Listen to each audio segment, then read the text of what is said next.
Savitri silks చేనేత వస్త్రాల అద్భుత ప్రపంచం. సంప్రదాయం స్టైల్ ఒకే చోట. నమస్కారం, వెల్కమ్ టు ఐ డ్రీమ్. ధర్మ మార్గం విత్ విజిత కార్యక్రమానికి స్వాగతం.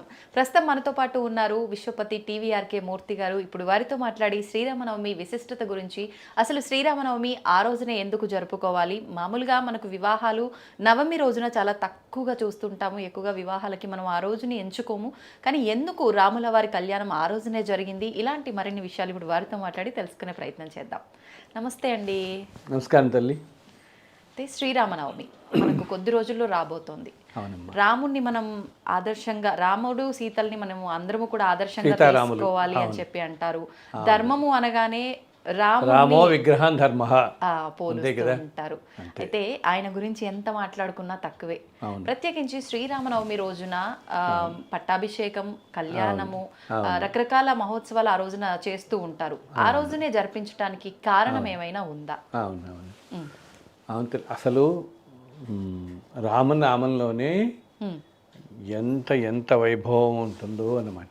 అసలు ఎంత పుణ్యం అంటే మనకి ఒక్కసారి రామ అని పిలిస్తేట ఎన్నో జన్మల్లో చేసుకున్న పాపాలన్నీ నశిస్తాయి మనకి.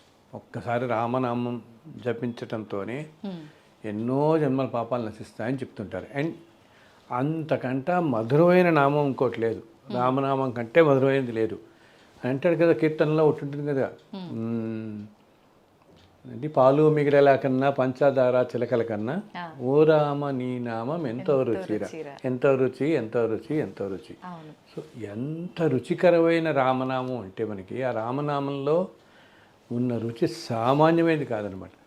అసలు ఎంతో కాలం నుంచి మన వారందరికీ, మన భారతీయులందరికీ, అంతేకాకుండా ముఖ్యంగా మన ఆంధ్రప్రదేశ్, తెలంగాణ, మన తెలుగు వారందరికీ కూడా రాముడు ఎంతో ఆరాధ్య దైవం. అండ్ మా రాముడు అని చెప్పుకుంటాం.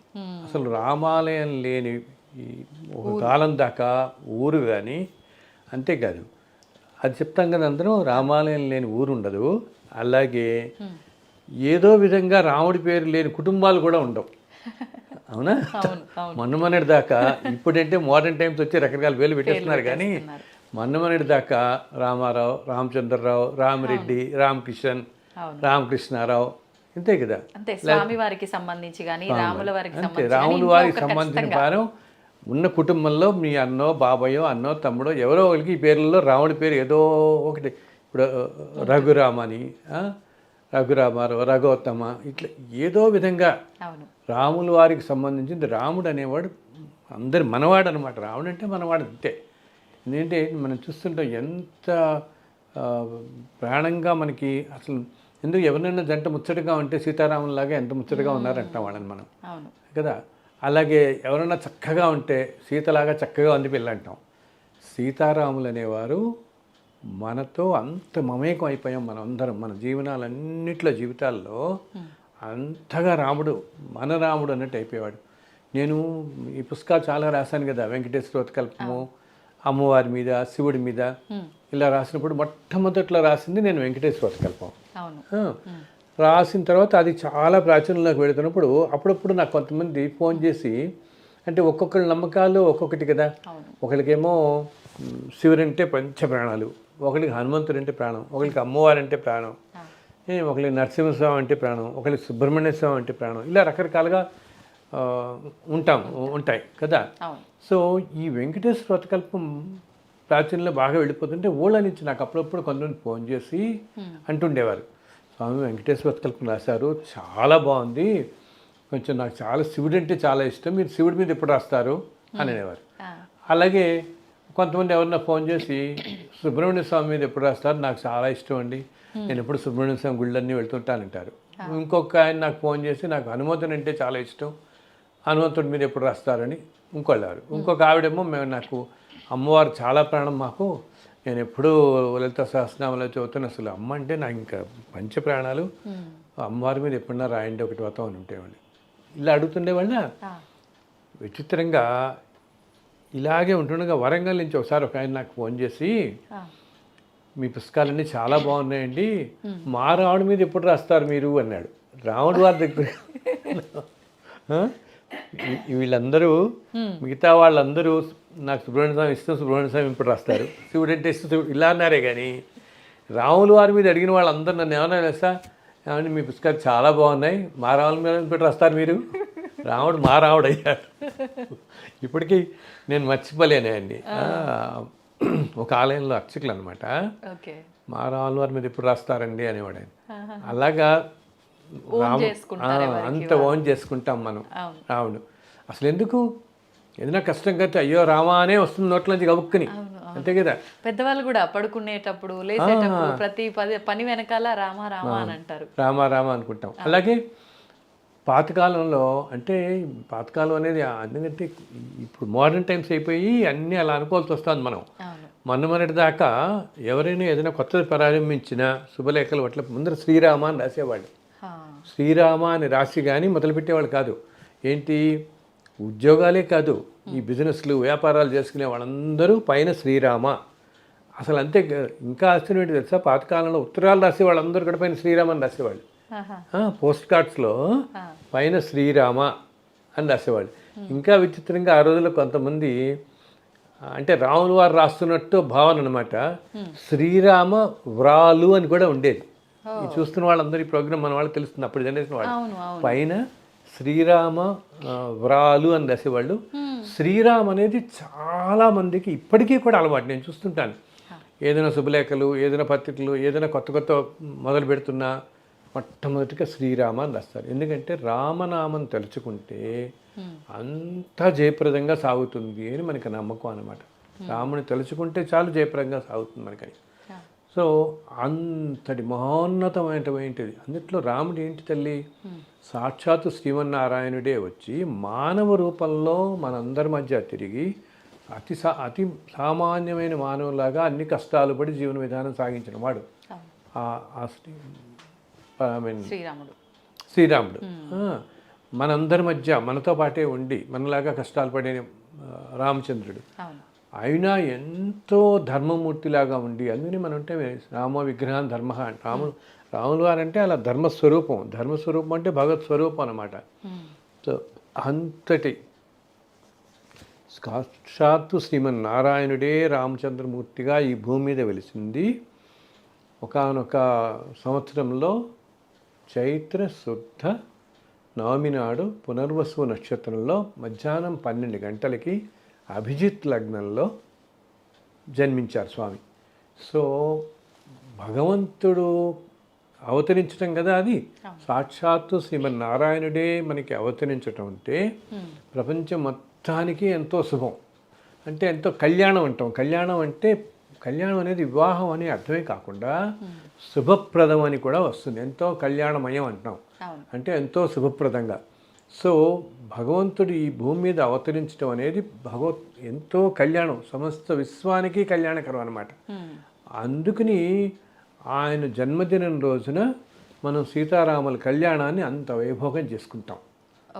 జన్మదినం ఆయన వచ్చిన రోజున మనికి భూమి మీదకి వచ్చి మనందరినీ కాపాడడానికి, రక్షించడానికి వచ్చిన రోజున కాబట్టి ఆ స్వామి అవతరించడమే ఈ సమస్త విశ్వానికి కళ్యాణకరం. అందుకని ఆ రోజు మనం ఆ ముహూర్తంలో సీతారాముల కళ్యాణాన్ని వైభవంగా ప్రపంచమంతా ఎంతోమంది ఎన్నో ఆలయాల్లో చేస్తారు. మనకి ఎప్పుడో తరతరాలుగా ఆనవాయితీగా భద్రాచలంలో ఎంతో వైభవంగా మనకి ఏప్రిల్ నెలలో శ్రీరామనవమి వస్తూ ఉంటుంది. ఇప్పుడు నవరాత్రులు వస్తాయి కదా, ఉత్సవాలు మనకి ఉగాది నుంచి. ఆ నవరాత్రుల్లో నవమి రోజు మనకి 9వ రోజు ఎంతో వైభవంగా శ్రీరామనవమి మనం సీతారామ కళ్యాణం జరుపుకుంటాం మనం అన్నమాట. అవును. అయితే ఇప్పుడు మీరు ఎలాగో భద్రాచలం అన్నారు కాబట్టి భద్రాచలంలో స్వామివారి కళ్యాణం ఎంత విశిష్టత ఉందో అక్కడ ఉండే ఆ తలంబ్రాలు, ముత్యాల తలంబ్రాలకు కూడా అంతే విశిష్టత ఉంది. ఇంకొకటి ముఖ్యంగా మనకు తలంబ్రాలు అనేసరికి అందరం కూడా పసుపు రంగు గుర్తొస్తుంది, కానీ భద్రాచలంలో ఎరుపు రంగు అక్షతలన్నీ కూడా అక్కడ తలంబ్రాలు. ఎందుకంటే తల్లి దానికి ప్రత్యేకం అంటూ ఏమి లేదు. ఆ తలంబ్రాలు ఏంటంటే దాంట్లో వాళ్ళు పన్నీరు కూడా కలుపుతారనమాట. ఇది ఎప్పటి నుంచో కూడా, ఇప్పుడు భద్రాచలం ఇదంతా కూడా గోల్కొండ నవాబు కింద ఉండేది కదా. సో ఆ రోజుల్లో కళ్యాణానికి అప్పుడు దాంతో మామూలు మన తలంబ్రాలతో పసుపుతో మనం చూసిన తలంబ్రాలలో వాళ్ళకి ఆ పన్నీరు కలపడం కూడా సాంప్రదాయకంగా వచ్చింది. ఆ రోజుల నుంచి అదే కొనసాగుతోంది. అందుకని ఎర్రగా ఉంటాయన్నమాట. ఓకే. ఇంకోటి విశేషం రాముల వారిది సీతారాముల వాళ్ళది ఎంత మంగళప్రదం, ఆ కళ్యాణం అనేది ఎంత విశిష్టం అని అంటే ఆల్మోస్ట్ నిన్న మొన్నటి దాకా ఇప్పటికీ కూడా చాలా కుటుంబాలలో మన శుభలేఖలో మొట్టమొదటిది శ్లోకం వేస్తారు. జానక్య కమలాంజలి పుటే అని ఒక శ్లోకం ఉంటుంది. శ్రీరామ వైవాహిక అని చెప్పి పూర్తవుతుంది ఆ శ్లోకం. ఆ శ్లోకంలో అర్థం ఏంటంటే అమ్మవారి చేతిలో తీసుకున్న తలంబ్రాలు ఉన్నాయి కదా, చేతిలో తీసుకున్న తలంబ్రాల్లో అమ్మవారి చేతులు మహాలక్ష్మి చేతులు ఎర్రగా ఉంటాయట. ఈ ఎర్రగా ఉన్న అమ్మవారి చేతుల్లో వస్తున్నటువంటి ఆ తలంబ్రాలు స్వామివారి మీద అలా పోస్తుంటే స్వామి ఏమిటి ఎంతో తెల్లగా మెరిసిపోతూ ఉంటాడు. ఏమిటి అసలు ఆ ముత్యాలతో కలిపి వేస్తారు కదా, తెల్లటి ముత్యాలు ఆయన మీద పడగానే నీలంగు సంతరించుకుంటాయి ఆ ముత్యాలే. అవి అంత అలా రంగులు మారుతూ ముందు నీకు ఎర్రగా కనపడతాయి ముత్యాలన్నీ. స్వామి తల మీద అలా ధారగా కారుతున్నప్పుడు తెల్లగా కనపడతాయి. ఆ ధార శరీరం నుంచి ఇలా జారుతుంది కదా, ఆయన జారుతున్నప్పుడు ఆ నీలపు వర్ణం దీని మీద రిఫ్లెక్ట్ అయ్యి ఈ ముత్యాలన్నీ నీలంగా కనపడతాయి. సో ఆ శ్లోకం అర్థం ఇదే అన్నమాట. ఆ శ్లోకం ఉంటే ఎంతో వైభవంగా మంగళప్రదంగా ఉంటుంది వధూవరులకి అని ప్రతి శుభలేఖలోనూ పైన ఇది రాసేవాళ్ళు. ప్రతి శుభలేఖలోనూ ఇప్పటికీ చాలా కుటుంబాల్లో మొట్టమొదటి మనం చూస్తే అదే ఉంటుంది. జానక్య కమలాంజలి పుట్టే అంటూ 4 చరణాలతో వస్తుందన్నమాట. ఆ శ్లోకం రాస్తాం మనం. దానికి అర్థం ఇది. అమ్మవారి చేతిలో నుంచి వచ్చిన ముత్యాలు ఎర్రటిగా కనపడుతున్న ముత్యాలు రాముల వారి మీద పడుతున్నప్పుడు తెల్లగా, తర్వాత ఆయన శరీరం కాంతి అంతా నీలం కాంతి కదా, నీలంగా మెరిసిపోతూ ఉంటాయి అని. ఇవి ఏంటంటే ఇవి మానవులందరికీ ఏ ఏ గుణాలు ఉన్నాయో ఆ గుణాలకు ప్రతీకగా చెప్తారు. రజోగుణం, తమోగుణం, సత్వగుణం ప్రధానంగా మనం ఉండాలి అని.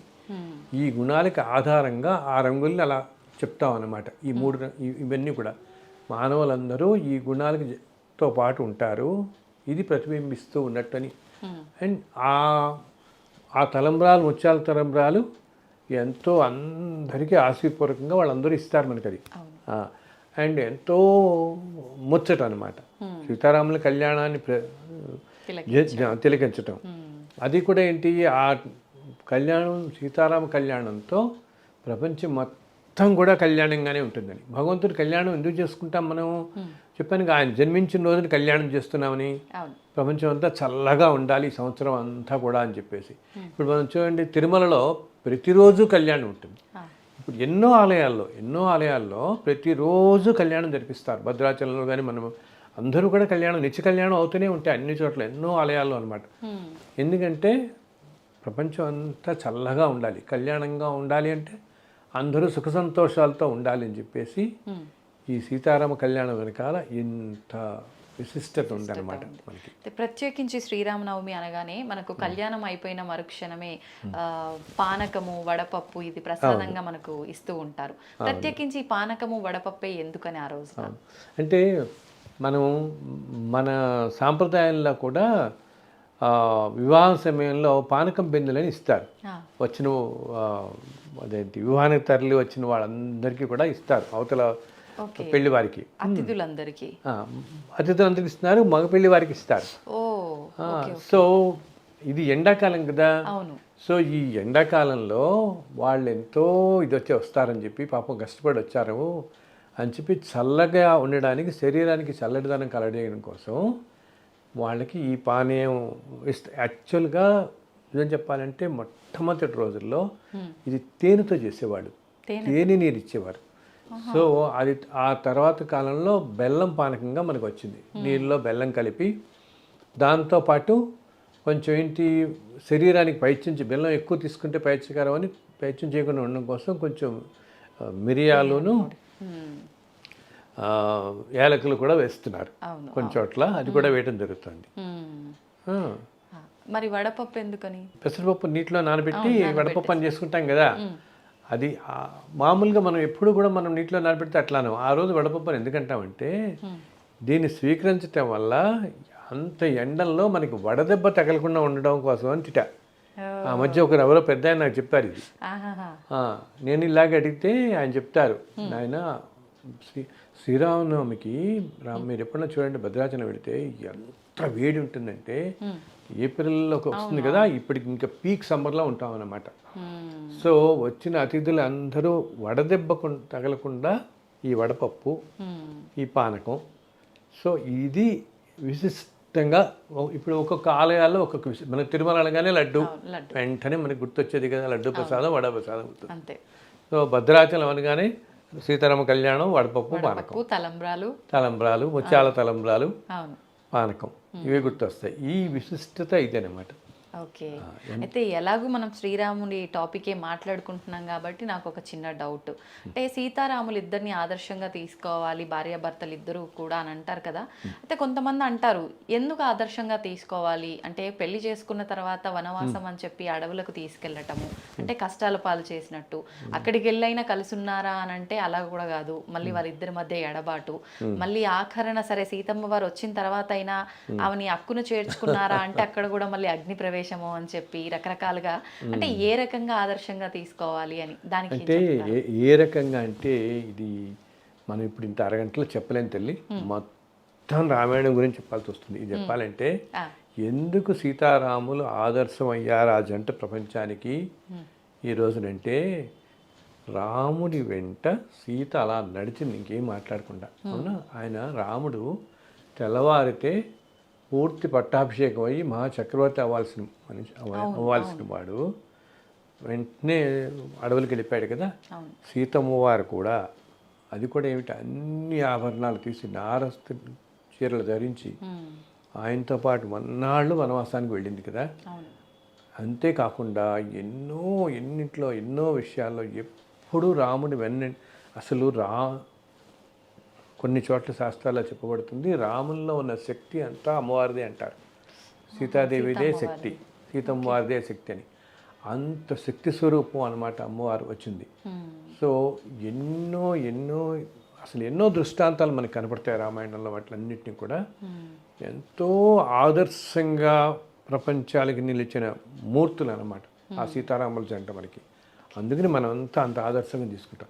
ఇంకా వివరంగా చాలా ఉన్నాయి రామాయణంలో మనం చూసుకుంటే, చెప్పుకుంటూ వెళితే ఎన్నెన్నో సంఘటనలు కనిపిస్తాయి మనకి. అన్నీ కూడా విశిష్టత, ఎందుకు అంత విశిష్టత, అన్యోన్య దాంపత్యం, కష్టాలు పడ్డారు ఎంతో, అంటే సామాన్య మానవులు లాగానే భరించారు ఆ కష్టాలన్నీ చూశారు, అన్నీ పడ్డారు. మళ్ళీ అదేంటి భూమి మీదకి ఒక కార్యార్థమై ఒక ప్రత్యేక కార్యం కోసం అవతరించిన మూర్తులు కాబట్టి ఇద్దరు వాళ్ళు.